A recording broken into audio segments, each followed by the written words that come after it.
Good day everyone, this is Joe Armenta, your ahente next door. And today andito tayo sa San Francisco to check our projects para mabigyan natin yung update yung client natin na kumuha ng bahay dito. So this is a townhouse unit malapit dito sa Southwoods. Check natin kung gawa na yung unit ni buyer.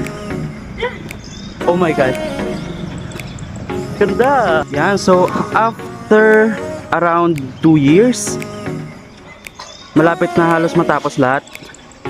Konti na lang. More on finishing na lang sila. Ito yung update sa site natin, Danuk. Ito yung block 3. Complete na siya. And then yung block 2. So yung last na ginagawa ay yung block 1. Malapit na rin siya matapos. And ito yung unit ni client. Konting finishing na lang yan. And within this year, pwede yung malipatan. Kaya maswerte yung mga unang kumuha dito ng unit. Kasi